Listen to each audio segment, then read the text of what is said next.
Hi, Rebooters! Welcome back to day 2 of the 5-day reboot challenge. I hope that yesterday when you watched day 1, you felt that you received value. I hope that you got a little bit more in touch with your awareness and asked yourself some really deep questions.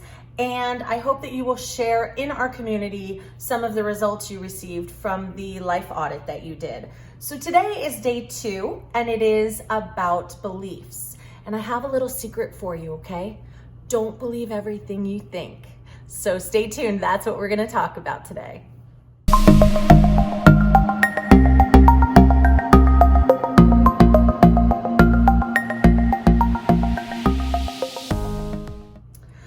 Okay, so today we're gonna talk about if I think it, does it make it real? We all know no, it doesn't, right? But we totally love to believe the thoughts in our head. And the problem with the thoughts in our head is that sometimes they lie to us. Sometimes they tell us we can't when we can. They tell us we shouldn't when we should, or we aren't going to when we will. And so it is really important to question your own beliefs, because some of them didn't come from you. Some of them came from people who raised you, people who love you, people you've worked with. We have beliefs that come in from everywhere. And our job as an individual chasing a dream, chasing a passion, is to ask ourselves, I have a thought here, and this thought may be propelling me forward, and it may be serving me in the best possible way.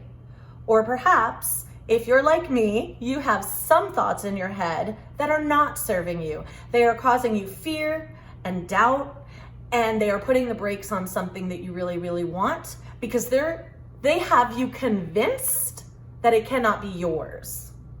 So I'm here to tell you that we need to ask ourselves, hey, belief, are you real? Do I even believe you? Because if I don't, then I really appreciate the time we've spent together, but it's time for a belief breakup.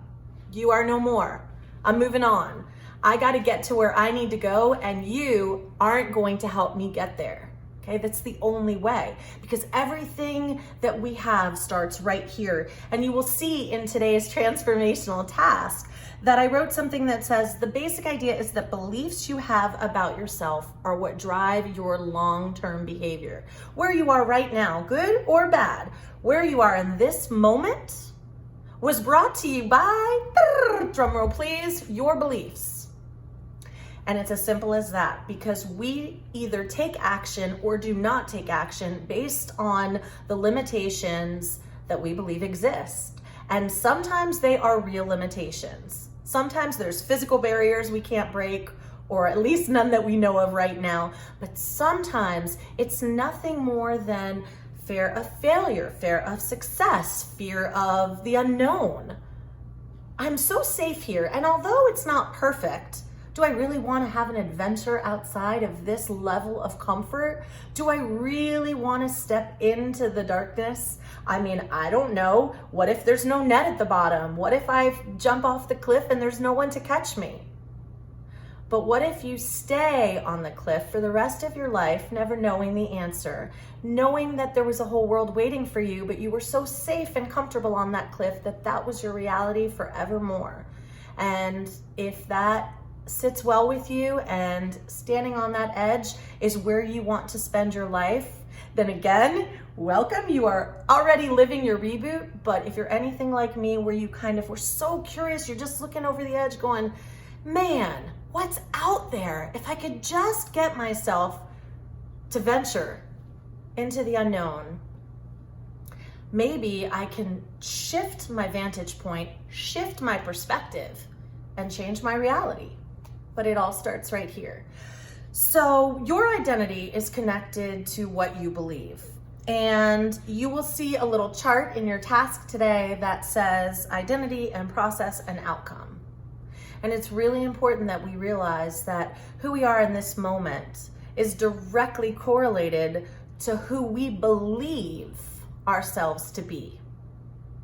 And if we were to come from the standpoint of a teacher in a classroom, it would never occur to me in the 13 years that I stood in front of small children, elementary aged children, and taught them to ever allow a child to have the belief that they weren't enough, or that they weren't loved, or that they weren't worthy or smart, or that they didn't have a gift that the world was waiting for. It would never have occurred to me.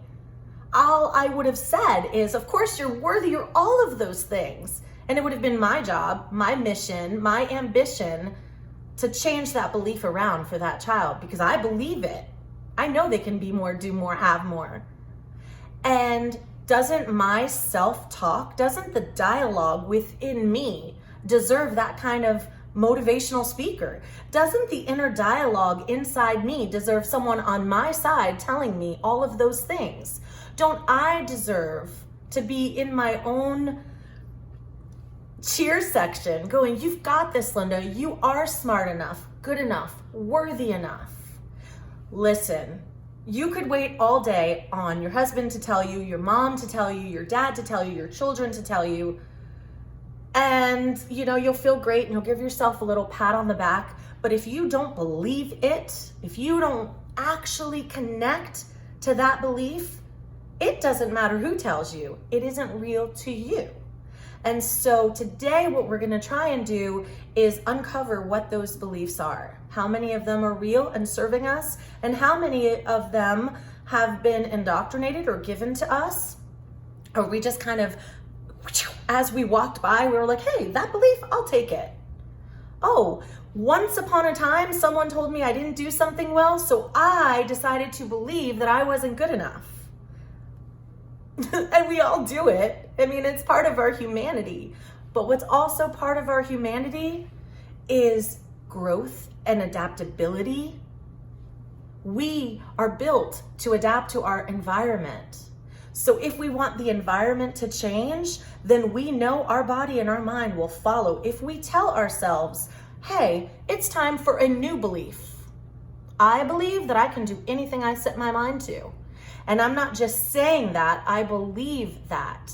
Because 3 years ago, if someone had said, Linda, you can be an author and you can write a book, I'd have said, that's so nice, but I don't believe you. I can't do those things.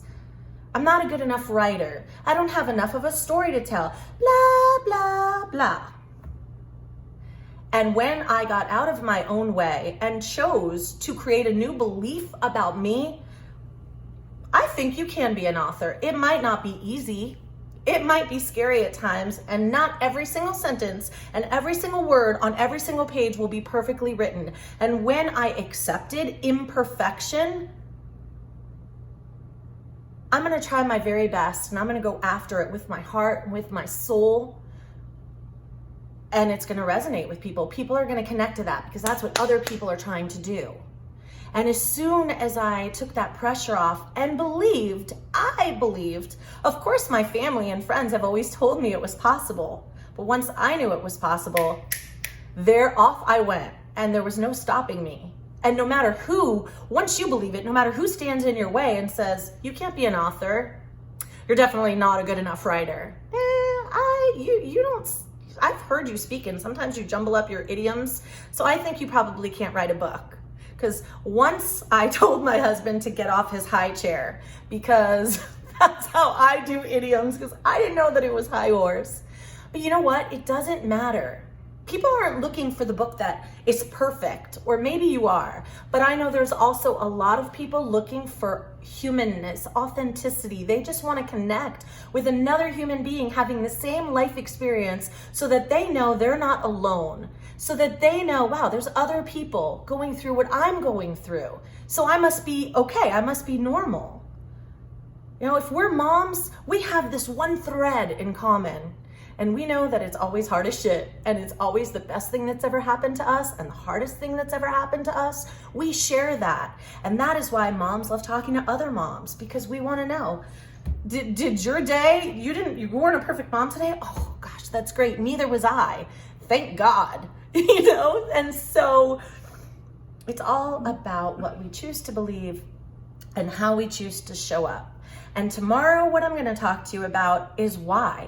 So now I'm aware that I'm not where I want to be. That was day one. Today, I'm bringing attention to what do I believe? Because everything I believe is the reason I'm standing in this moment waiting on a reboot, working on a reboot, and wanting a reboot.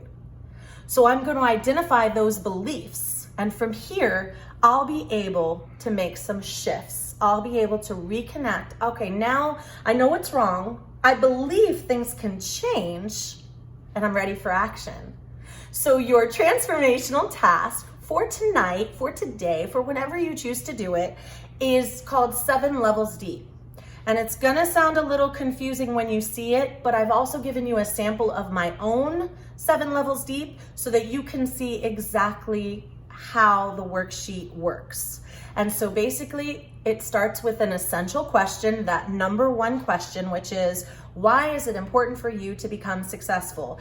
Successful at what? That's for you to determine. Successful at love or work or confidence or dreaming about what you can be again, you're going to answer that question. But what happens is the answer you give to number 1 will then lead you to question number 2, and then the answer to question number 2 will lead you to question number 3, and you will go through that repetition process until you get to level 7. And when you look at my worksheet, and we'll talk a little bit more about it when we begin tomorrow, you will see that your why do you do it? Why do you want to do it? What motivates you? When you are asked that question, your instinct is to initially say, my kids. I do it for my kids. Most of us say that. Or I do it for my parents, or for my husband. I do it for my family. But that's such a generic answer. It's very beautiful, but it's also very, very surface. And if you don't believe me, again, look at my sample and try it for yourself. And you will see that the question I answered on my step 1 is layers and layers and layers removed from the answer I finally dug when I got to level 7. Because you're excavating, you're saying, wait a minute, it's like a child, but why? But why? But why? But mommy, why? And so I'm here today to annoy you with that question. So every time you give me an answer, my next question is, but why? But why? And I'm gonna cause you to keep having to answer that question until you get 7 levels deep. Now, if you get to 7 levels deep and you're like, this isn't enough, I need to go deeper, then you create your 8, your 9, your 10, however many levels it takes for you to connect. I know for me, when I got to level 7, I bawled my eyes out because I realized that there was this belief system in me that I didn't even know was there. Okay, so we'll talk about it more tomorrow. Please, please, please, I want this community to be a community of sharing. I want us to feel safe inside this group and loved and cherished inside this group. I want you to know that I am here for you. I will read every single comment, every single post that you put inside this group. But I am giving you my heart and soul. I am giving you everything to help you through this reboot. And I hope that you will invest in yourself and give me some of you on this journey. So I look so forward to hearing the results of your 7 levels deep. I look forward to hearing what your level 7 is. And I am here for you for anything that you need during this week. Please reach out, and I've got you. You've got support and love right here with me. I thank you, I love you, and I can't wait to see you on day 3. Thank you for doing the reboot challenge right alongside me. Bye, everybody.